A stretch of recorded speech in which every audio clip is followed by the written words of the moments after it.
का स्वागत है मेरे यूट्यूब चैनल मैथमेटिक्स 2.0 में। जैसे कि आप लोगों को पता है कि क्लास 10 में हम अर्थमेटिक प्रोग्रेशन अर्थात समानांतर श्रेणी के बारे में पढ़ रहे हैं और इसमें एक्सरसाइज हम अपना 5.3 पढ़ रहे हैं। हाँ, 5.3 पढ़ रहे हैं और उसमें भी हम क्वेश्चन नंबर 1 से लेकर 5.3 में क्वेश्चन नंबर 1 से लेकर क्वेश्चन नंबर 6 तक हमने कंप्लीट कर लिया है। 7 से आज हमें देखना है, 7 से आज सॉल्व करना है, पढ़ना है 7 से। यदि अभी तक आपने 5.3 या 5.2 या 5.1 का वीडियो अभी तक नहीं देखा है तो चैनल पे जाकर उसे जरूर देख लीजिए। और इसके पहले वाला भी जो 5.3 में जो हमने 1 से लेके 6 तक जो हमने क्वेश्चन किया है उसका भी वीडियो जरूर देख लीजिए। चैनल पे वो अपलोड हो चुका है और कोई समस्या है तो आप हमसे बताइए। और दोस्तों, वीडियो शुरू करने से पहले मैं आपसे 1-2 मिनट जरूर बात करना चाहूंगा। यदि आप चैनल पे नए हैं और अभी तक आपने हमारे चैनल को सब्सक्राइब नहीं किया है तो इसे सब्सक्राइब जरूर कर लीजिए। साथ ही साथ बेल आइकन को दबा लीजिए ताकि जो भी वीडियो मैं अपलोड करूं वह सबसे पहले आप तक पहुंचे। और एक बड़ा ही इंपॉर्टेंट सूचना है आप लोगों के लिए कि जैसे कि मैं हमेशा बताया हूं, मैं फिर से एक बार बता देता हूं और इस चीज को आप लोगों को ध्यान में रखना होगा कि 1 नवंबर से बोर्ड एग्जाम के लिए अर्थात सीबीएसई बोर्ड और बिहार बोर्ड के लिए जितने इंपॉर्टेंट जो मैथ्स के जो क्वेश्चन होंगे जो आपके एग्जाम के लिए बहुत ही ज्यादा जरूरी और बहुत ही ज्यादा इंपॉर्टेंट होंगे, इसी चैनल के माध्यम से आपको दिया जाएगा। अतः चैनल से आप जुड़े रहें और दोस्तों के बीच में शेयर कीजिए, जितना हो सके दोस्तों के बीच में शेयर कीजिए, उन्हें चैनल से जोड़िए क्योंकि मैथमेटिक्स 2.0 के परिवार को आप ही को बढ़ाना है। अतः इसमें आप हमारी मदद कीजिए। दोस्तों चलिए आज हम 7 नंबर क्वेश्चन से देखेंगे। मेरे पास एनसीईआरटी का बुक है, लेकिन आपके पास जो भी बुक है, किसी भी प्रकाशन का बुक है, आप अपने साथ में उस किताब को और साथ ही साथ कलम और कॉपी को लेके बैठिए और उसे पढ़िए, बनाइए। जो समस्या है आप हमसे पूछिए। जैसे कि आप लोग को पता है माध्यम को लेके कि हमारा यह माध्यम हिंदी और अंग्रेजी दोनों में चलता है, अर्थात जो सीबीएसई के जो बच्चे हैं और जो बिहार बोर्ड के जो बच्चे हैं सबके लिए यह वीडियो है। और दोस्तों मैं आप लोग से एक बात बताना जरूर चाहूंगा, जैसे कि मैं हमेशा बताया हूं, मैं फिर से एक बार बता देता हूं कि आपके पास चाहे जो भी बुक है, आपको एक्सरसाइज तो बनाना ही है लेकिन आपको एग्जाम्पल भी बनाना है। आप एग्जाम्पल भी बनाइए क्योंकि एग्जाम्पल भी बहुत ज्यादा इंपॉर्टेंट होता है, तो उसे छोड़ना नहीं है, उसे बनाइए और ईमानदारी से पढ़िए। तो चलिए दोस्तों अब हम शुरू करते हैं 7 नंबर क्वेश्चन से अपना बनाना। तो चलिए मेरे हाथ में मार्कर आ चुका है। 7 नंबर क्वेश्चन के ऊपर ध्यान देते हैं। ठीक है, मेरे पास हिंदी मीडियम का बुक है, लेकिन जैसे मैं शुरुआत में बोला हूं मीडियम से कुछ फर्क नहीं है।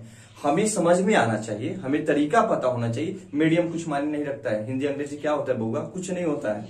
पढ़ने वाले के लिए दोनों ठीक है, नहीं पढ़ने वाले के लिए चाहे उसको आप उसको क्षेत्रीय भाषा में पढ़ाइए, कोई बेनिफिट नहीं है। तो मीडियम से नहीं मतलब रखना है, आपको समझ में आना चाहिए, क्वेश्चन का मतलब पता चलना चाहिए, साथ ही साथ आपको अच्छे तरीका से बनाना और उसको सही ढंग से अपने कॉपी पे उतारना, दिमाग में सेट करना आना चाहिए। तो चलिए अब हम शुरू करते हैं 7 नंबर क्वेश्चन से। 7 नंबर क्वेश्चन है कि उस एपी के प्रथम 22 पदों का योग ज्ञात कीजिए।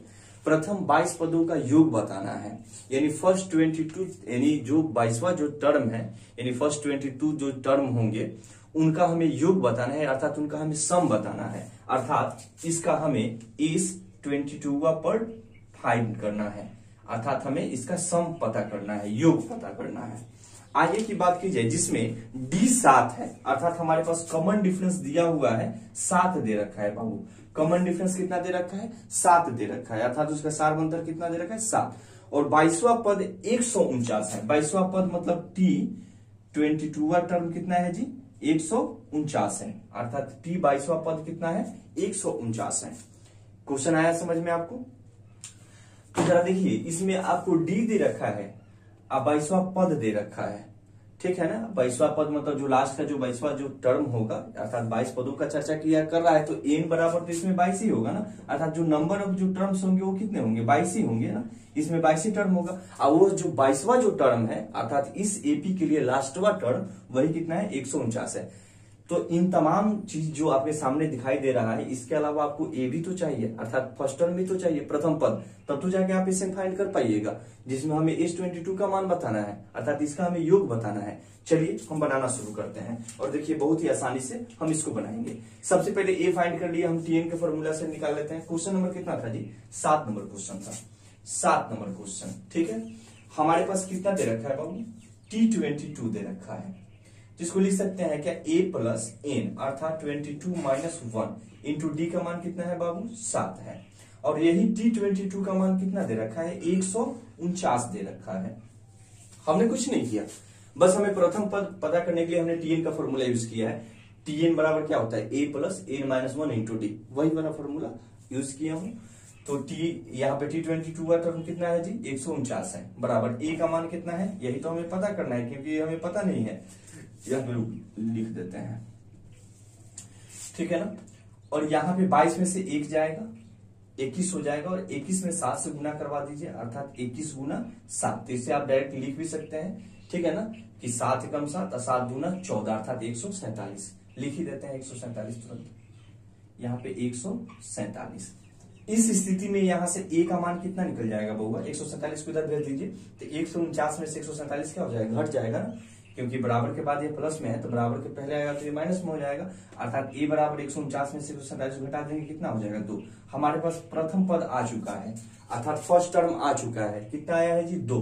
अब हमें कितना फाइंड करना है, इस 22 टर्म का योग पता करना है, अर्थात हमें 22 पदों का योग पता करना है, हमें 22 पदों का योग पता करना है, यानी सम ऑफ 22 टर्म, यानी 22 पदों का हमें योग पता करना है। चलिए यहां से हम निकाल लेते हैं एसएन का फॉर्मूला। एसएन बराबर क्या होता है, जो हमारे पास सम ऑफ एन टर्म्स जो होते हैं क्या होते हैं जी, तो एसएन बराबर n/2 into 2a plus n minus 1 into D होता है, ठीक है बाबू। अब आप चाहें तो आसानी से यहां से भी निकाल लेते हैं, निकाल लीजिएगा।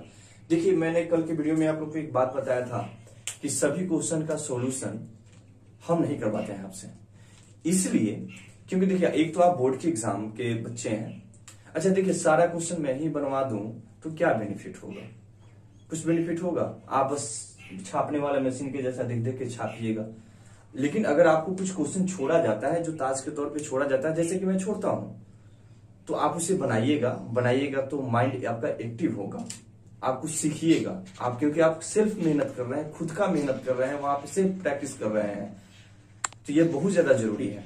और एक चीज मैं आपको और बताऊंगा, जो भी क्वेश्चन होते हैं, जो हार्ड क्वेश्चन होता है मैं तो उसे बता ही देता हूं, और जो इजी जो क्वेश्चन होता है, जो आपको दिक्कत भी हो सकता है, बाय द वे नहीं भी हो पाए, तो उसके लिए मैं क्या करता हूं, उस क्वेश्चन को मैं क्या करता हूं, आधा सेट कर देता हूं, उसके बाद छोड़ देता हूं, किस लिए, ताकि उसके बाद आप बनाइए। अच्छा जरा देखिए, तो इसी क्वेश्चन को अब आप नहीं बना लीजिएगा, जरा देखिए तो हम आपको यहाँ पे सेट कर देते हैं एसएन यानी एसएन बराबर n/2 into 2a plus n minus 1 into D, तो हमारा फॉर्मूला हो गया। एसएन कितना निकालना है जी, हमें 22 निकालना है, तो S22 बराबर n कितना हो जाएगा 22/2 इंटू 2 गुने ए का मान कितना है होगा, ए का मान हमने क्या निकाला था 2 निकाला था, प्लस एन का मान तो 22 ही है, माइनस 1 इंटू डी का मान कितना है 7। अब जरा देखिए तो इसके योग वाले फॉर्मूला से आप यहाँ से इसका योग नहीं फाइंड कर लीजिएगा, इसका सम नहीं पता कर लीजिएगा, इसमें क्या करना है आपको, तो सॉल्व भी करना है, बस आसानी से बन जाएगा।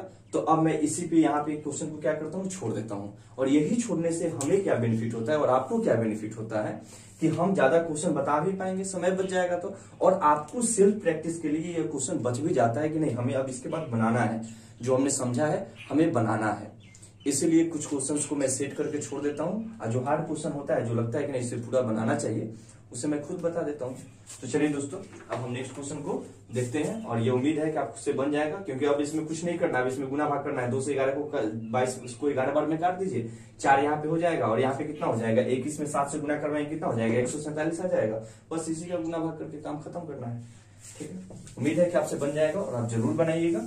चलिए अब हम नेक्स्ट क्वेश्चन के ऊपर चर्चा करते हैं।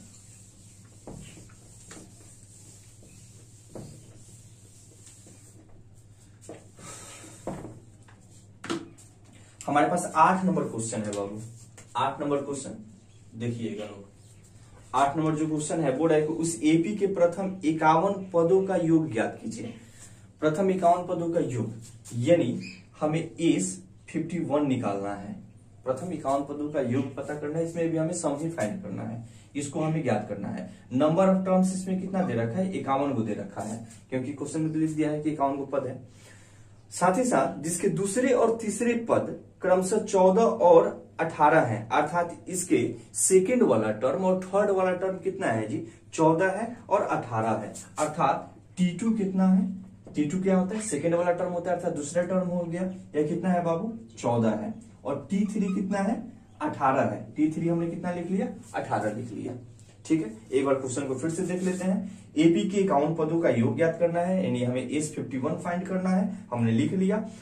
और जिसके दूसरे और तीसरे पद अर्थात दूसरे यानी T2 और तीसरे पद अर्थात T3 14 और 18 हो गया और नंबर ऑफ टर्म्स इसमें कितना है 51 है। अब जरा देखिए योग फाइंड करने के लिए सम आपको फाइंड करने के लिए आपको क्या क्या चाहिए, ए भी तो चाहिए, डी भी तो चाहिए। अब इसमें ए और डी नहीं है तो ए और डी निकालने के लिए आप यहां से इस्तेमाल कर लीजिए जो आपको फॉर्मूला बताया गया है। कौन मार्कर से लिखे जी, ओके काला वाला से ब्लू वाला से लिखते हैं, ठीक है ना। अच्छा देखिए अब यहां से जरा देख लीजिए T2 T3 T4 T5 ऐसे ही जाता है ना, तो T2 के पहले क्या होगा T1 ही होगा ना। अब वहां पे A प्लस डी या A प्लस ND 1D वाला फॉर्मूला उतना टाइम मत लगाइए। अच्छा देखिए ये T2 है T3 है, तो T3 में से T2 को घटा देंगे तो T1 नहीं निकल जाएगा। T1 जो हमारा होगा वो भी तो निकल जाएगा, लेकिन सॉरी हमारा D निकल जाएगा क्योंकि T3 में से T2 को घटा देंगे तो हमारे पास D निकल जाएगा, कॉमन डिफरेंस निकल जाएगा। तो हम यहाँ से D निकालने के लिए हम सीधे क्या करेंगे 18 में से 14 को घटा देंगे तो कितना हो जाएगा यहाँ से T3 माइनस T2 बराबर कितना हो जाएगा जी 18 माइनस 14 बराबर 4, अर्थात D हमारे पास कितना आ गया 4 आ गया। ये हमने D निकाला था क्योंकि कॉमन डिफरेंस निकालने का ही ना तरीका है कि T2 में से T3 में से T1 को घटा दीजिए या T3 में से T2 को घटा दीजिए या T4 में से T3 को घटा दीजिए तो हमारे पास कॉमन डिफरेंस आ जाता है। हमने कॉमन डिफरेंस निकाल लिया अर्थात हमारे पास अब D मिल चुका है। D कितना है जी 4 है। अब वैसे भी इतना क्यों आप परेशान होते हैं, जरा देखना लीजिए दूसरी का पद तीसरी का पद अंतर कितना का है जी 14 4 18, 4 का ही अंतर है ना, 4 और लिख लीजिए आराम से, क्या दिक्कत है। अब जरा देखिए प्रथम पद भी हमको चाहिए, प्रथम पद भी चाहिए।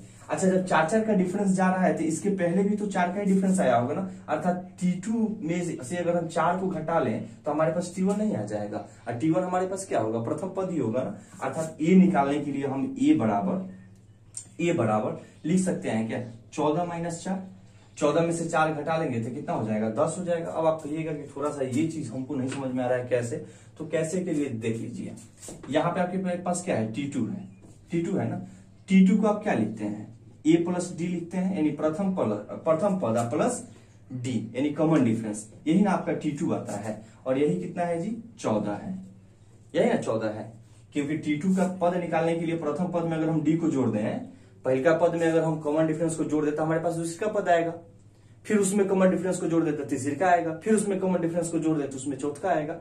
तो ऐसे में A का मान कितना आया था, सॉरी A का मान तो हमें पता ही करना, D का मान कितना था 4 था, तो A प्लस 4 आप बराबर 14 लिख सकते हैं। तो A बराबर कितना हो जाएगा 14 माइनस 4 अर्थात कितना हो गया 10 नहीं हो गया, अर्थात आपके पास अब कितना आ गया प्रथम पद कितना आ गया बाबू, प्रथम पद 10 हो गया। अर्थात यहां से अब आप लिख लीजिए कि A बराबर 10। जब A बराबर 10 आ गया, आपके पास A है, प्रथम पद है, कॉमन डिफरेंस है, n है, तो आप S51 नहीं फाइंड कर लीजिएगा, बिल्कुल कर लीजिएगा। जरा देखिए तो S51 बराबर n/2, ठीक है ना। तो n का मान कितना है जी 51/2 इंटू 2a, तो 2 गुने a का मान कितना है जी 10, 2a plus n minus 1, n का मान कितना है जी 51 माइनस 1 इंटू d का मान कितना है जी 4। यही तो आपको बनाना है, नहीं बन जाएगा, बिल्कुल बन जाएगा, ये तो आसान हो गया। अब इसको गुना भाग करके जोड़ घटाव करके आपको आंसर लाना है, तो आप जरूर बनाइएगा, उम्मीद है कि आपसे बन जाएगा। चलिए अब हम नेक्स्ट क्वेश्चन के ऊपर चर्चा करेंगे।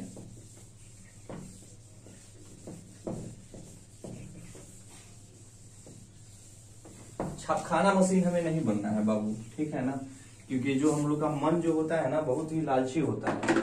जब ये देखेगा सब कुछ बना बनाया मिल रहा है ना, फिर यह मेहनत करना बंद कर देगा, ठीक है ना। इसके अंदर लालच समा जाएगी, या सिर्फ छापने का काम शुरू कर देगा, कॉपी करने का काम शुरू कर देगा। उससे क्या बेनिफिट होगा अभी जरा बताइए, कुछ बेनिफिट होगा? खुद से बनाएंगे, सेल्फ प्रैक्टिस होगा तो हम कुछ सीखेंगे, जानेंगे, तब तो हमें कुछ समस्या आएगी तो हम पूछेंगे। और मैं तो उसी के लिए खड़ा हूं ना कि आपको जो भी समस्या होता है, किसी भी बुक से समस्या होती है, जिस चीज में आपको दिक्कत है आप हमसे पूछिए ना भाई। चलिए अब हम नेक्स्ट क्वेश्चन के ऊपर देखते हैं। नेक्स्ट क्वेश्चन हमारे पास 9 नंबर है। नेक्स्ट क्वेश्चन हमारे पास 9 नंबर है। बड़े कि यदि किसी एपी के प्रथम 7 पदों का योग 49 है, चलिए प्रथम 7 पदों का योग 49 है, यानी first 7th term, sum of first 7th term कितना है जी 49 है, यानी यहाँ पे A से 7 कितना है 49 है। चलिए जी, और प्रथम 17 पदों का योग 289 है, और प्रथम 17 पदों का अर्थात A17 बराबर कितना है 289 है। ठीक है। तो इसके प्रथम n पदों का योग हमें बताना है, इसके प्रथम n पदों का योग बताना है, अर्थात हमें एसएन बताना है कि एसएन बराबर क्या होगा, एसएन बराबर क्या होगा। हमें हमारे पास S7 दे रखा है और S17 दे रखा है, अर्थात S7 यानी प्रथम 7 पदों का योग 49 और प्रथम 17 पदों का योग कितना है 289। तो अब जरा देखिए एसएन फाइंड कर लिया, किसी भी सम के लिए फाइंड करने के लिए हमें क्या चाहिए, हमें एडी तो चाहिए ना। तो पहले हम क्यों ना उसको पहले हम ज्ञात कर लें, पता कर लें कि वह कितना है। तो आइए हम उसको पता करने का प्रयास करते हैं। यहां से S7 है, तो यहां से S7 बराबर क्या होगा, 7 पदों का है ना, अर्थात 7/2 इंटू 2a जो कि हमें पता ही नहीं है 2a प्लस n-1 यानी 7-1 इंटू d जो कि हमें पता ही नहीं है। ठीक है बाबू, S7 कितना है जी 49 है, तो यहां से 49 बराबर 7/2 गुना 2a प्लस इसको लिख सकते हैं क्या 7d या माइनस d, 7d या माइनस d, आप चाहे तो घटा के सीधे 6d लिख लीजिए। चलिए इसके बाद वाले स्टेप में लिख लेंगे। 7 से इसको काट दीजिए तो होगा, 7 से इसको काट दीजिए तो 7 से कितना बार में कट जाएगा, 7 से 49 7 बार में कट जाएगा। ठीक है ना, अर्थात इसको हम लिख सकते हैं, आप से गुना करवा दीजिए क्योंकि 2 को उधर भेज दीजिए। आप चाहे तो दूसरी इधर भाग भी लगा सकते हैं, तो यहाँ पे ए हो जाएगा और यहाँ पे 6d हो जाएगा तो 3d हो जाएगा, कोई सी दिक्कत नहीं है। 7 दूना 14 इधर कर लीजिए तो 7 दूनी 14, ठीक है ना, बराबर यहाँ पे कितना हो जाएगा जी 2a प्लस 7 में से एगो डी जाएगा, अर्थात 7 को डी में से एगो डी जाएगा 6d। ठीक है ना, इसको थोड़ा सा सजा के लिख लीजिए या देख लीजिए, सब में से 2 कॉमन आ रहा है, अर्थात 2 से सब कट जाएगा। ये 7 बार में कट जाएगा, ये 1 बार में, ये 3 बार में, माने वही बतवा जो अभी हम इसके बारे में चर्चा किए थे। अर्थात इसको हम लिख सकते हैं क्या a प्लस 3d बराबर 7, a प्लस 3d बराबर 7। ठीक है, कितना आया देखिए, मार्कर भी धोखा देना शुरू कर दिया। अच्छा है, मार्कर है, a प्लस 3d बराबर 7 हो गया। ठीक है, इसको इक्वेशन फर्स्ट मान लीजिए कि ये हमारे पास इक्वेशन फर्स्ट हो गया। अब फिर अगेन यानी फिर देख लीजिए S17 से, तो S17 बराबर क्या हो जाएगा जी n/2 अर्थात 17/2 इंटू 2a प्लस n-1 अर्थात 17-1 इंटू d, यही हो ना। S17 कितना दिया है बुआ 289 दे रखा है, 289 बराबर यह 17/2, ठीक है ना, गुना यहाँ पे 2a प्लस 17 में से 1 जाएगा, 17 में से 1 जाएगा कितना हो जाएगा 16, 16 में d से गुना करवा देंगे तो 16d। ठीक है, 17 से काटना दीजिए, 17 से या 289 ना 17 बार में कट जाएगा। ठीक है ना, क्योंकि 17 का वर्ग ही है 289, ठीक है ना, यानी इसका स्क्वायर ही है 289, तो 17 बार में ये कट गया, अर्थात 17 बराबर, और 2 से इधर भी भाग लगा दीजिए तो यह 2 से यह 1 बार में कट जाएगा और यह 8 बार में कट जाएगा, अर्थात यह a प्लस 8d हो जाएगा। यह हमारे पास इक्वेशन कितना आ गया सेकंड हो गया। अब कम इक्वेशन फर्स्ट एंड सेकंड से, यानी दोनों इक्वेशन को समतुल्य कर लीजिए, यानी equation first and equation second, from equation first and second दोनों को हम कंपैरिजन करवा लेते हैं। तो फर्स्ट इक्वेशन हमारे पास कितना था होगा a प्लस 3d बराबर 7 था, और ये हमारे पास कितना है a प्लस 8d बराबर 17 है। साइन चेंज कर दीजिए, ठीक है, यहां से ये तो कट जाएगा, minus a plus a cut जाएगा, और यहाँ पे माइनस में है अर्थात यह माइनस 5d हो जाएगा, क्योंकि घट जाएगा ना, 3 में से 8 को घटाना पड़ेगा, तो 3 में से 8 को घटाएंगे तो माइनस 5 हो जाएगा, d है तो d, और यहाँ 7 में से 17 को घटाना है अर्थात यह माइनस 10 हो जाएगा, 7 में से 17 जाएगा माइनस 10, ये माइनस माइनस कट गया, और 5 से 10 2 बार में कट जाएगा, अर्थात d बराबर कितना हो गया 2। हमारे पास d आ गया है 2, अर्थात कॉमन डिफरेंस कितना आ गया है 2 आ गया है। अब किसी भी इक्वेशन में आप रख दीजिए d का मान, तो आपके पास कितना आ जाएगा a का मान आ जाएगा। चलिए मान लेते हैं, आप लोग को नीचे दिखाई दे रहा है ना, अभी देखिए मैं खुद अकेले हूँ, अब उधर कैमरा लगा रहता है, हमको तो पता नहीं चलता है, उम्मीद है कि यहाँ तक तो दिखाई देता ही होगा। चलिए हम मिटा के आगे से आपको बताते हैं। ये वाला स्टेप तो आप लोगों को समझ में आ गया है ना, ये वाला स्टेप समझ में आ गया है, इसी को मिटा देते हैं क्योंकि फर्स्ट टाइम तो हमने इसी को किया था ना। चलिए हमारे पास d2 आ गया। अब किसी भी इक्वेशन में, इक्वेशन फर्स्ट या इक्वेशन सेकंड में d का मान रख दीजिए, यानी we put d equal to the 2 in equation first. मान लेते हैं कि हम इक्वेशन फर्स्ट में ना d का मान 2 रख लेते हैं। तो इक्वेशन फर्स्ट हमारे पास कितना था होगा a प्लस 3d बराबर 7 था। तो डी का मान कितना है, a प्लस 3 गुने डी का मान कितना है 2, बराबर यह कितना हो जाएगा 7। तो यहां से निकाल लीजिए 3 दूनी 6 हो जाएगा, अब बराबर यह कितना हो जाएगा बउआ 7, और a बराबर 7 अब माइनस प्लस 6 है तो इधर जाएगा तो -6 बराबर क्या हो जाएगा 7 में से 6 जाएगा a, अर्थात हमारे पास प्रथम पद कितना हो गया 1 आ गया। अब जरा देख लीजिए हमारे पास प्रथम पद a बराबर 1 आ गया, कॉमन डिफरेंस अर्थात उसका सारवंतर 2 आ गया, d 2 आ गया, और अब हमें एसएन फाइंड करना है। हम बिल्कुल कर लेंगे, बहुत आसानी से कर लेंगे। अब एसएन का तो फॉर्मूला ये समझ में आ गया ना। इक्वेशन फर्स्ट में हमने d का मान 2 रखा था क्योंकि हमारे पास d कितना आया था 2 आया था, 3 दूनी 6 हुआ, 6 को 7 में से हमने घटाया, हमारे पास 1 आया, ठीक है, और यहीं से हमारा a का मान निकल गया अर्थात प्रथम पद निकल गया। चलिए अब हमको एसएन फाइंड करना है, हम आसानी से एसएन फाइंड कर लेंगे, और थोड़ा ये इंपॉर्टेंट क्वेश्चन है, आप लोग ध्यान रखिएगा एग्जाम के तौर पर।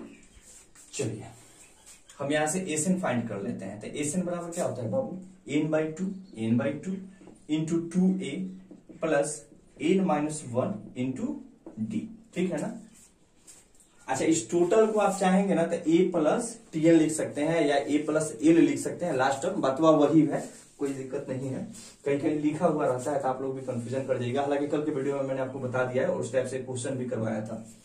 तो चलिए यहां से हम एसएन फाइंड कर लेते हैं। तो ये एन का तो मान हमें नहीं पता है, तो n/2 2 इंटू ए का मान कितना है बाबू, ए का मान 1 आया है, 1 लिख लीजिए, एन का मान हमें नहीं पता है, इंटू डी का मान कितना है 2 है, डी का मान 2 लिख लीजिए, ठीक। यहां से n/2 इंटू 2 में 1 से गुना करवाएंगे तो यह तो 2 ही हो जाएगा, अब प्लस यह कितना हो जाएगा 2n -2, क्योंकि 2 में एक बार n से और 2 में एक बार -1 से, तो यहाँ पे कितना हो जाएगा 2n -2। अच्छा प्लस 2 -2 ये तो कैंसिल हो जाएगा, कट जाएगा, घट जाएगा, मतलब वही 0 हो जाएगा। तो आपके पास क्या बचा n/2 गुना 2n, n/2 गुना 2n। इस स्थिति में यह 2 से यह 2 तो कट गया, तो n इंटू n, n में n से गुना करवाएंगे तो कितना हो जाएगा n² हो जाएगा। यही हमारा क्या हुआ उत्तर हुआ, अर्थात एसएन बराबर अर्थात प्रथम n पदों का योग यानी first the sum of nth term is n², कितना हो जाएगा n², अर्थात प्रथम n पदों का योग यानी एसएन बराबर कितना हुआ n² हुआ, यही हमारा उत्तर हुआ, ठीक है। उम्मीद है कि आपको अच्छे से समझ में आया होगा बाबू, और आप लोग ईमानदारी से बनाइए, और कोई समस्या है तो आप लोग हमसे बताइए। अब इसके बाद 10 नंबर से क्वेश्चन देखा जाएगा इसके अगले वाले वीडियो में, 10, 11, 12, 10, 11 में ही थोड़ा सा जो समय लगेगा आपको को समझाने करने में, ठीक है ना। फिर 12 से फिर तुरंत बन जाएगा, कोशिश किया जाएगा जल्दी जल्दी इसको कंप्लीट करके नेक्स्ट कोई दूसरा चैप्टर पढ़ा जाए, ठीक है। आप लोग भी सजेस्ट कर सकते हैं कि इसके बाद मेरा फिर इच्छा है कि ट्रिग्नोमेट्री के ऊपर चर्चा किया जाए, या सरफेस एरिया एंड वॉल्यूम के अर्थात मेंसुरेशन के ऊपर, आप लोग भी बताइएगा, ठीक है। और उम्मीद है कि यह चीज आपको समझ में आया होगा, और जो टास्क के तरफ जो क्वेश्चन है इसके पीछे का जो है उसको रिविजन करते रहिए, ठीक है। चलिए बहुत बहुत धन्यवाद।